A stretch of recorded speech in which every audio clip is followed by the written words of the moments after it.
Hey everyone, Christian here, and today we'll dive once more into the exciting world of Zero Trust networking and find out how to securely access your IT resources from anywhere, but with a special taste. Because I recently played with some of the new and exciting features of Twingate for DevOps, such as the brand new Kubernetes Operator, and I also figured out how to manage all my Twingate resources in Terraform. This is so amazing to secure the access to literally everything in my HomeLab, from SSH access on my servers to applications deployed on Kubernetes. I can always access everything from anywhere, and it is super easy to manage security policies like setting up autolog or ephemeral access to those resources. But the best is, and although the reason why I'm showing you it today is, I can also fully automate everything using my most favorite DevOps tools such as Terraform and Kubernetes, which I believe makes Twingate probably the perfect ZTNA platform for DevOps. So let's check it out together, and a big thanks goes out to Twingate for sponsoring this video and making this deep dive tutorial possible. Alright, so for those of you who don't know what Twingate is, and for any others that might need a quick refresher, Twingate is a zero trust network access platform that aims to replace traditional VPNs, and it is super easy to use. It allows you to establish secure and fast direct peer-to-peer connections between protected resources and clients, with each request being verified before it ever leaves the device, and that all without poking holes in your firewall, because it uses a pretty clever technology to establish these tunnels even through NAT devices. And the most interesting part for me personally, it has many advanced features like automation with APIs or integrations to infrastructure as code utilities such as Terraform and Pulumi.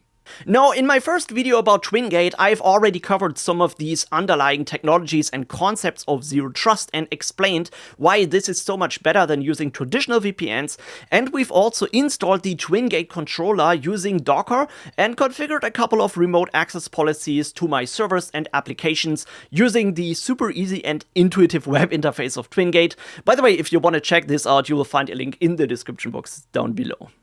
And I know, configuring anything in IT manually is super simple and easy, and sure, you can do that without having to worry about APIs and all the other complicated stuff.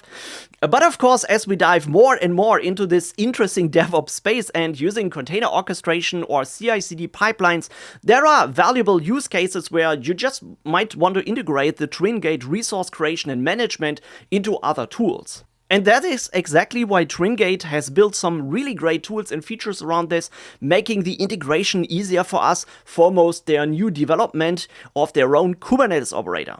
Note that this feature is still in beta at the time of recording this video. However, I've already tested it in a couple of Kubernetes deployments, so it's working great on my clusters, and let us go through the setup procedure together. By the way, all these features that I'm showing you in this tutorial video are included in the free plan of Twingate. So if you just want to check it out, you can sign up with an account. It's free for up to 5 users and 10 remote networks. So just check it out. You'll find a link in the description box down below. Okay guys, so this is the repository of the Twingate's Kubernetes operator on GitHub. By the way, I will leave you a link to this repo in the description box down below. And here you can find the code of the app as well as some examples and instructions on how to set this up and integrate it within your own Kubernetes environment.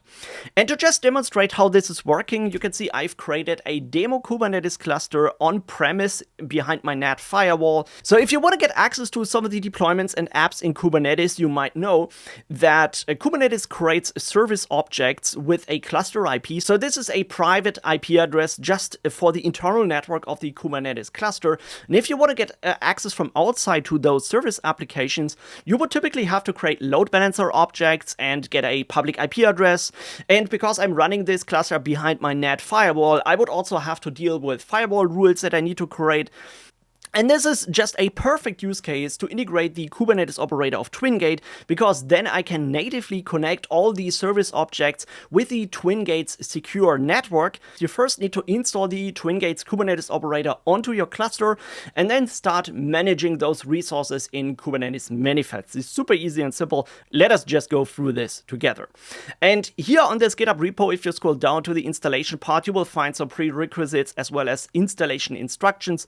It's actually pretty simple. So you first need to clone this repository to your local machine. So what I'm gonna do is I just grab the URL of the GitHub repo, go into my researching project folder, and just execute a git clone on this URL. So this will pull down the entire repo so that we can later install this. And let's go back to the instructions. So the second step is that we need to create a Helm charts value file. So this is needed for creating a secure authentication to our Twingate's network using an API token. So you just need to copy this. Of course, you need to enter the folder of the GitHub repo that we've just cloned, and then just paste in the command.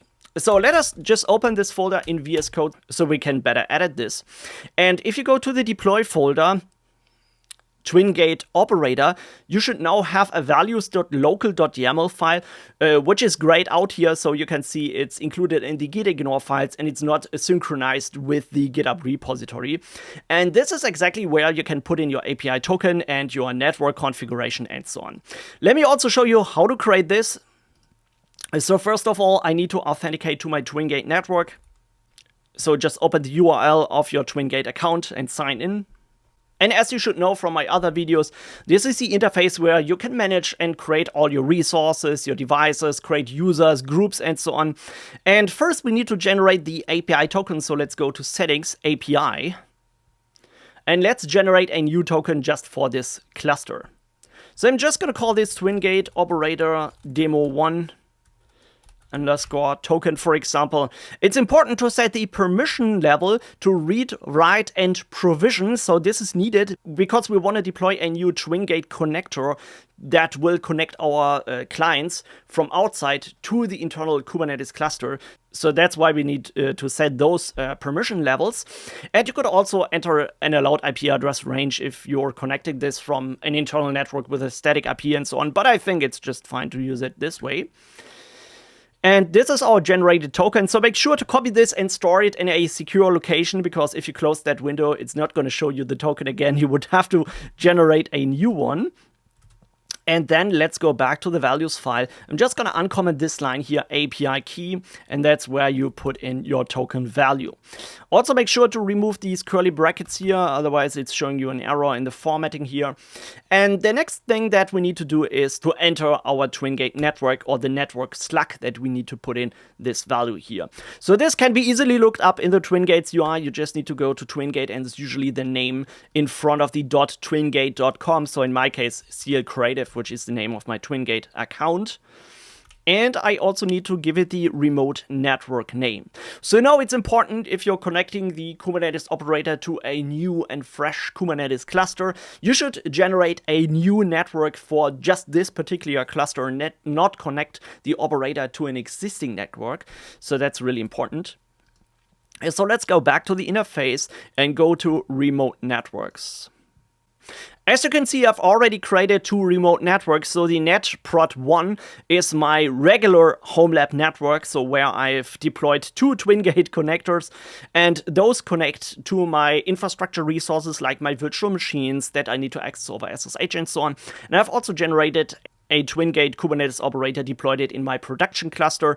But let's go here and create a new remote network. You can enter the location of where the cluster is deployed, if it is in AWS, Azure, or GCP, or if it's an on-premise Kubernetes cluster. So I'm just going to choose this one here and give it the name kubedemo1-net. I think that's okay. Let's add this. And now that we have the remote network created for our Kubernetes cluster, let's go in here, uncomment the remote network name, and put the name of the network in here, kubedemo1-net. And you can also customize the log format and verbosity if you want to get more output, or if you want to format this to JSON if you're sharing this with a remote logging service or whatsoever. I'm just going to put it quiet and plain. I think this gives us just the error output. And otherwise, it's producing a lot of debugging messages that we don't need. And you could also, of course, set any specific pinned tag to the Docker image of the operator, or customize any other settings in this values file. But usually, you just need to set the API token, the network slug, and the remote network, and then you're ready to go. So let's just save this file, and then we go back to the terminal. Now, before we install the Helm chart of the GitHub repo that we have pulled down, I would always create a new namespace for the Twingate's resources, because that makes the management of all the things that we're deploying much, much easier instead of putting this into the default namespace. So I'm just going to create a new namespace here that is called Twingate. And I'm going to set the default namespace of my kubeconfig to this one as well. So we are working just in this namespace here. And now we can go back to the instructions and scroll down to this command here. So the Helm upgrade command, this will install the Helm chart of the GitHub repo and install the Kubernetes operator on our cluster. You can change the name of the Helm release to something else. For example, I'm just going to set this to Twingate Operator Demo 1. And I also make sure this is deployed in the Twingate namespace. Let's hit enter. So this is now installing the Helm chart. It's pulling down the image on the Kubernetes cluster, so it might take a while if you're doing that the first time. But as you can see, this was successful and the status is deployed. You can check the Helm release with a Helm ls command. So then you should see that this is deployed now. And if we check the kubectl resources here, like getting the pods, you can see it has deployed a new pod that is running the operator on our cluster and is ready. Everything is okay.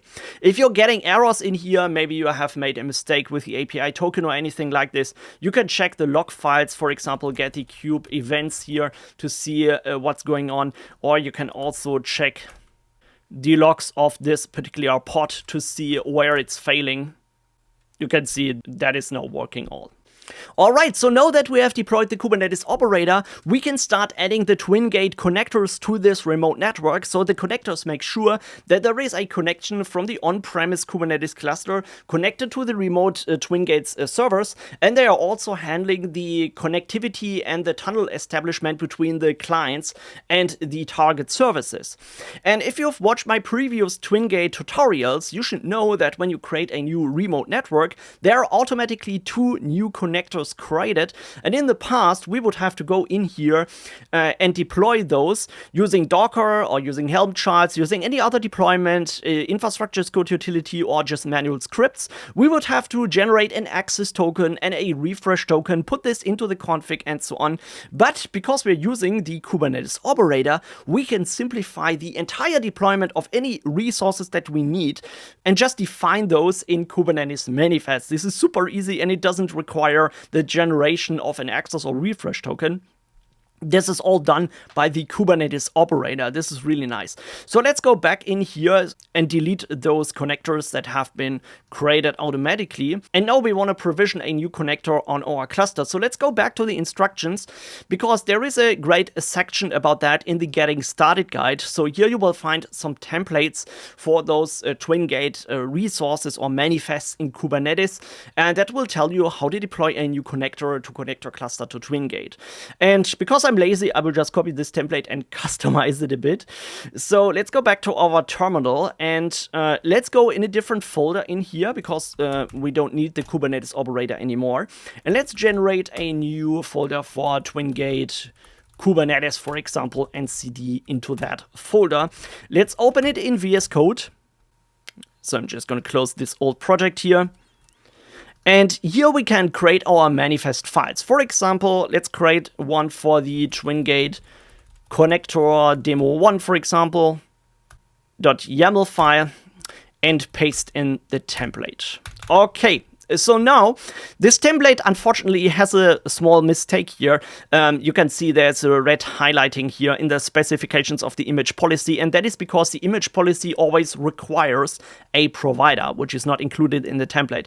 But if you see those things, or you need to customize any of those resources, you can easily look up the specifications of those in the GitHub repository. You just need to go to API reference here. And here you will find the entire documentation about all the different specifications, attributes, and all the variables and so on. And as you can see in the image policy, there is a provider which is a required value, and this can be either Docker Hub or Google. I think Docker Hub is the provider that I've used, so we're just gonna add another item in here which is called provider and set this to Docker Hub. All right, but you can also customize any other settings in here. For example, just like I've said in the beginning, we have created a different namespace to better manage all our resources. So let's just set the namespace in here to Twingate. And of course, you can also change the name of the connector resource. In our case, I just want to call this Twingate connector demo 1. But that name doesn't actually change the name in the UI for the connector, so what you see in this field here. And if you want to customize that, there is a new attribute in the specifications, also called name. And if you set the name here, it will also show you the name in the UI later. And you can also change any other settings. For example, if we go back to the documentation, Twingate connector, you can see has status notifications enabled. The default is true, so that will send you email notifications whenever the Twingate connector is offline. So in my case, I sometimes got some disconnects and I'm annoyed by these notifications, so I usually just put them in here and set them to false. But you can also set them to true if you want to get notified about any outages and so on. All right, and that's basically everything we have to do. We don't need to add any secure credentials or tokens or anything like this, because the Kubernetes operator has the API token configured. It has the right privileges to deploy any resources, so it will automatically deploy this connector for us. And we just need to go in here and apply the resources using the kubectl apply file, and then just use the YAML file to create this new resource. You should see that the connector will spawn a new pod running the Twingate connector. It's up and running. Again, if you have any errors, check the events, check the logs of the pod, and then you will see if it's working or not. If we go back to the interface and refresh the page, you should see there is our Twingate connector demo 1. It's online, it's available, so we can now start adding our resources to access any service applications. Let's go to the Getting Started guide, because this also has some templates for defining your first Twingate resources. And again, I'm lazy, so I'm just copying this one here and go to VS Code. Let's create another file. Twingate, let's call it nginx resource demo1.yaml file. I think that's fine, and paste in this configuration. So now I'm not a friend of managing the particular resources of the application in the Twingate's namespace, because I think they don't belong to the Twingate's namespace. They actually belong to the nginx namespace. So I'm just gonna set the remote access resources in the same namespace where the application is deployed. But I think it's not a requirement. You can also put them in any other namespace if you like. I'm also configuring this by saying nginx demo1 Twingate resource, for example. I think that's a good name. And now in here, we can specify the address and the name of the object. So let's call this nginx demo 1. I think that's okay. Now we can put in the IP address of the service object. But of course, this IP address might change if you're restarting the pod or if you're migrating this to another node and so on. And as you should know, Kubernetes internal network has a name resolution that's making things a lot easier for us. So I can easily just refer to the service object in a Kubernetes cluster by using the name of the service object. So in this case, it is called nginx demo2 service. And then dot the namespace where it's deployed, so in my case, nginx here, and just append the .svc cluster.local. So this will just look up the IP address of the service object in that namespace with that name on the cluster. And now, of course, we need to also define what type of users have access to this, what ports they should be able to access, and what security policy that should be connected to in the Twingate network. So let's go back in here, and there's also a template for adding the Twingate resource access in here.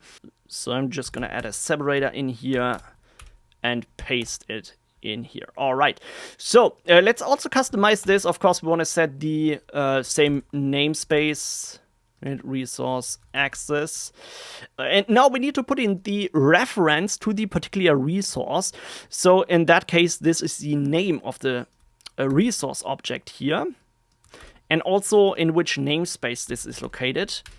And now we need to set in the principal ID and the security policy ID. So what the hell is that? So now in the resource access, you need to define what users should have access to this application and what security policy should be applied to it. And then you simply just need to put in the ID of those objects. And the way how you can look up those IDs is pretty simple. You just need to go to the Twingate's UI. And first we need to set a user or a group. So we go to team. And for example, I want to give access to this application to all administrators, right? So all users that are part of the administrators group. I can just click on this object in here, and in the URL, I can easily look up the value after the groups slash. So this is the ID of the principal. So we can just copy this and paste it as the principal ID. The same is also working for the policy. Just go to policies and select the security policy that you want for this application. I'm just going to use the default policy here and again, copy the value of the URL and paste it in our manifests. All right, so yeah, let's go and deploy this. We just need to apply the file, in our case Twingate resource demo 1, and those resources now have been created.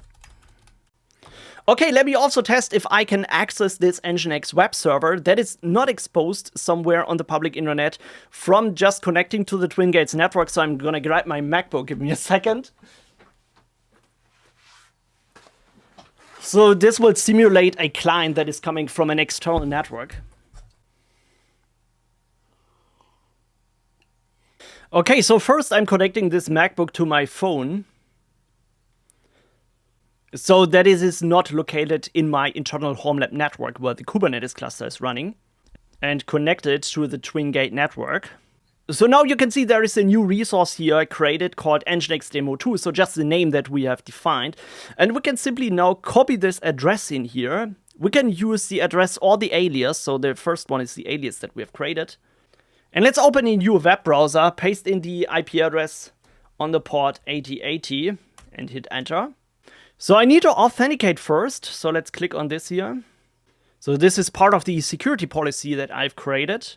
And now that I'm authenticated, let's refresh the page. Now I can access the Nginx deployment on Kubernetes. Really, really amazing. All right, so that's it about the Kubernetes integration of Twingate. I personally think this is just a nice new feature that opens up so many possibilities. Like if you're using a CI/CD tool to deploy your applications in Kubernetes, like we've covered Argo CD here in previous videos, you can just add the Twingate's manifest files to your regular app deployment workflow. And this will manage everything like the access control policies, the groups and users in one cohesive workflow. This is really nice. But let's also take a look at the second cool feature I want to show you today, and that is the Terraform integration of Twingate. This is actually not a new feature, but I just recently found out about it because it was super useful to manage all the resources of Twingate in my HomeLab using an infrastructure as code utility, and it is super useful for DevOps processes as well. Now, if you're not familiar with Terraform, I've made previous tutorials about this, how to use it to deploy new cloud machines, how to deploy virtual machines on Proxmox, and I've also made a tutorial to integrate my DNS records using Terraform. This is super useful. I will put you those tutorials in the description down below, so check it out if you're not familiar with the fundamentals of Terraform. But just assuming you are, let's just go in the Terraform registry and search for the official Twingate provider. So here you will find the instructions as well as the documentation and overview of how to use this.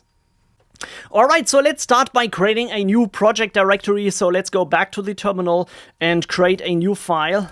And let's create a new folder that is called Twingate Terraform and cd into that. Open it in VS Code, and then I can start creating the Terraform files. So first, we need to define the provider, and I'm just gonna put this in the provider.terraform. And let's go back to the documentation. So here you can just copy the documentation of the use provider button here. So this will require Terraform in the version 0.13 plus. Let's just copy this stuff here and put it in the file. So now these are the instructions for Terraform to install the Twingate's provider in that particular version. You can also set a relative version in here, so that makes sure that it's using the version 3.0.3 at least, or any newer version that might have been released in the future. And we can also add the configuration options in the provider Twingate object in here. Of course, we need to authenticate with an API key, so just like with the Kubernetes operator. So if we go to the documentation, you can see the example usage defines the API token as well as the network. So let's just copy this and put it in here.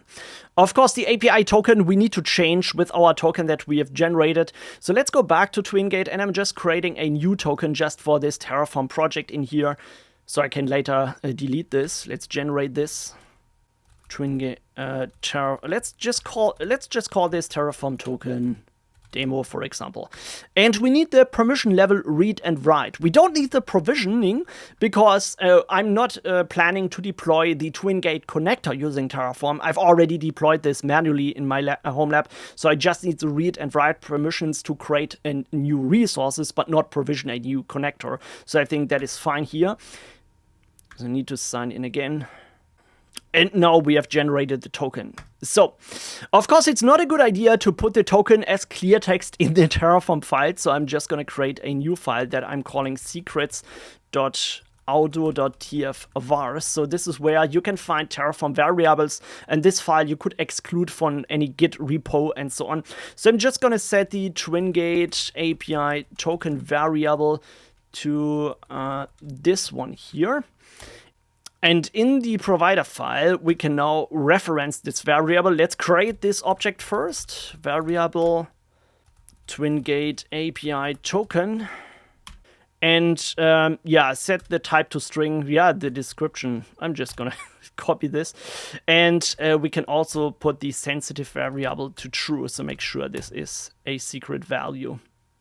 And now we can use a reference to this variable in here, so make sure to remove the quotes and put a var in front of that, Twingate API token, and now we should have access to this. Okay, so before we start creating any resources in here, I'm just going to go back to the terminal and execute the Terraform CLI command, initialize this. So this will make sure that it's installing the Twingate provider in the directory and it's initializing the Terraform project.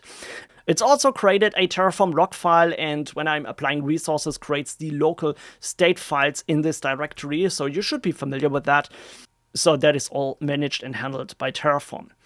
Okay, so let's start creating a new resource. And I want to create a new resource or manage a resource to my Proxmox server, for example, because in the Twingate network, you can see if we go to network, and go to my HomeLab network object, you can see I've not added resources for my Proxmox provider. So maybe I just want to manage this in Terraform, and let's do this. So let's go back in here and create a new file. I just like to differentiate the provider settings from the resources.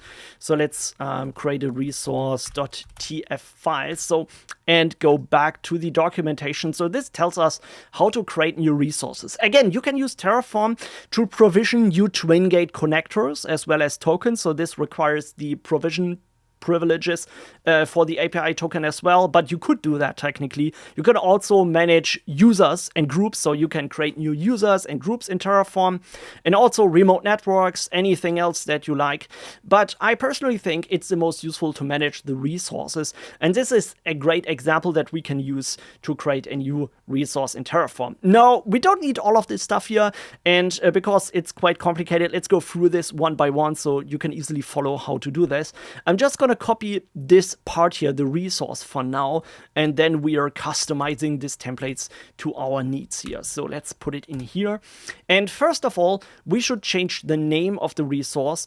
And for example, my Proxmox server is located at this address here, proxmox production 1, for example. So I'm just going to call this resource prx prod 1.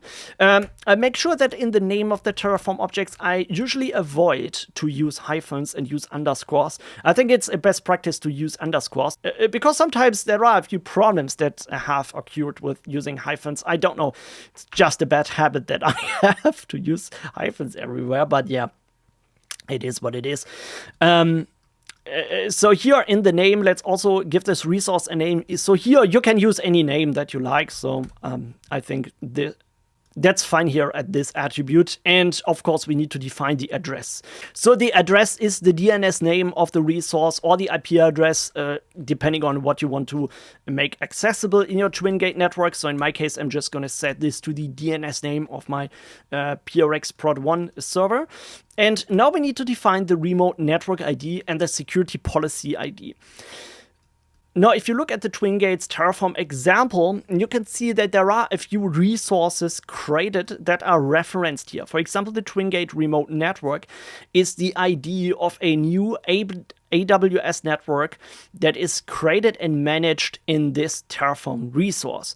Now, you can create a new remote network, you can create a new group and manage that all in Terraform, just like I've said. But if you have existing resources that you want to access, for example, I don't want to create a new network, I want to use my net prod 1 that is already connected, you need to query those type of informations instead of creating them. So what you can do is there are two types of objects here in Terraform. Resources, so those are objects that are created and managed by Terraform, and data sources, so those objects are existing in the infrastructure but are not managed by Terraform. You can just query existing objects with that. So that is what we're going to use for the remote network here. So let's just use this example. You can query them by ID. So again, you can just look up the URL unique identifier of this remote network. Or what I think is much easier, just use the name of the network ID. So in my case, what we need is we need to query this resource first. And I'm just going to call this net prod 1 and query the name of my remote network. And now that we have that, we can reference the ID of this Terraform resource here in the remote network ID, so that I don't need to define this. I just can add the data dot Twingate remote network net prod 1 ID. So yeah, GitHub Copilot figured out how to do this properly. So that is great. And I can also do the same for the security policy ID. So what I can query is the security policy that I want to use.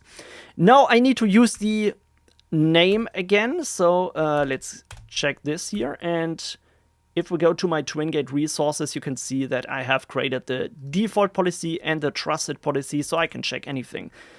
So I can query any policy that I've created and managed here.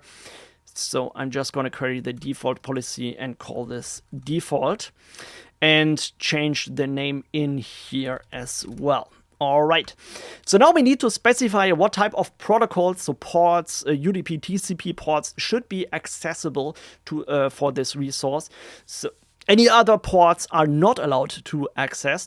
So for example, Proxmox is using the port 8006 for the web interface. So I'm just going to allow this port and nothing else. No, because no one needs to have SSH access to this Proxmox server from outside, for example. So I'm just going to I'm just going to allow this port here.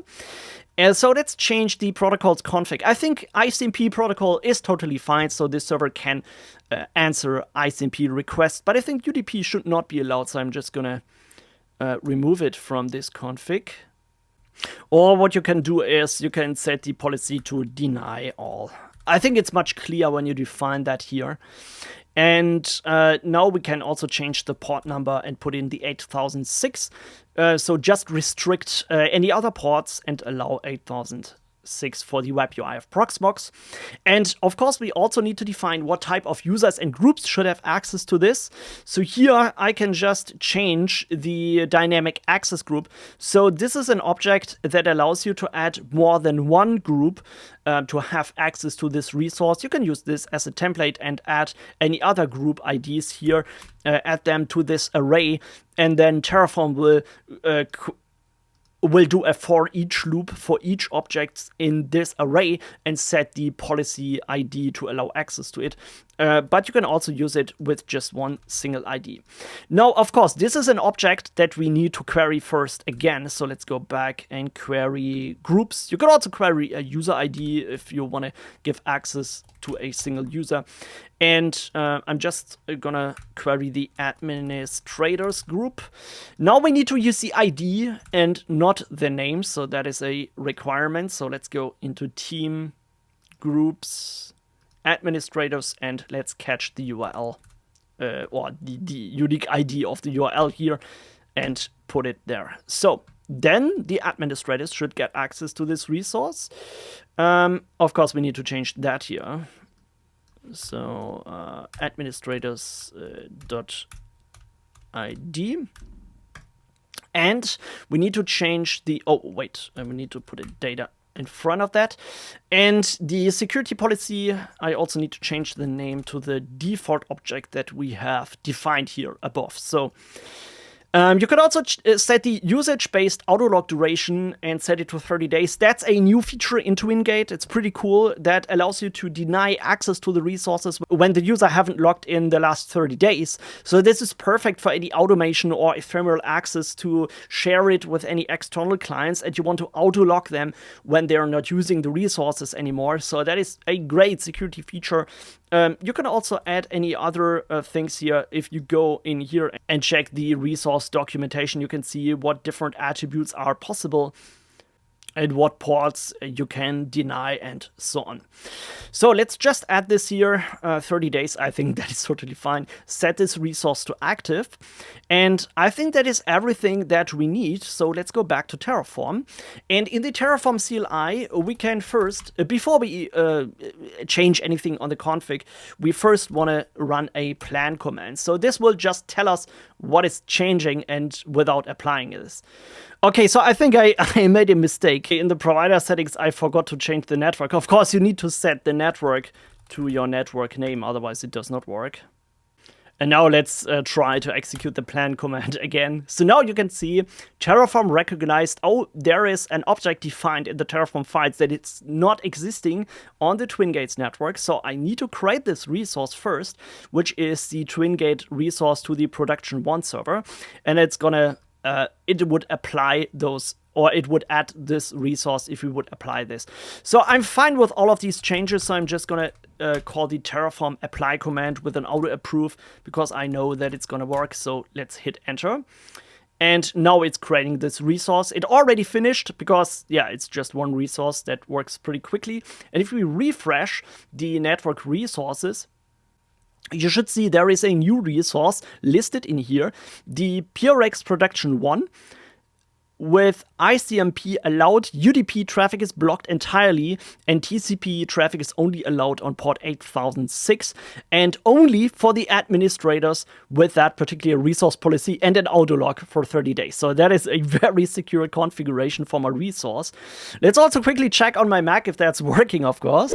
So let's open this. You can see the PRX Production 1 address is added to the Twingate client. So let's copy the address and open a new browser window and access the port 8006 on this address here.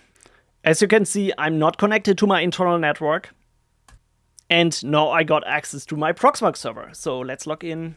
And as you can see, everything is working. I can now access the Proxmox server, but only on that specific port when I'm in the administrators group and have all the other security policy checks correctly confirmed.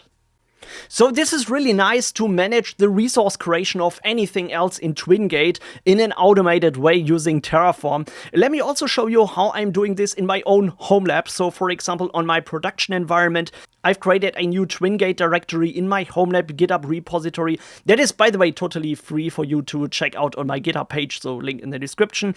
And there you can find the deployment files for my Twingate connectors, as well as the operator values, and also the Terraform project that queries the existing users in my Twingate network, as well as managing the group. So here I've also automated the group creation, as well as what users are a member of the administrators group.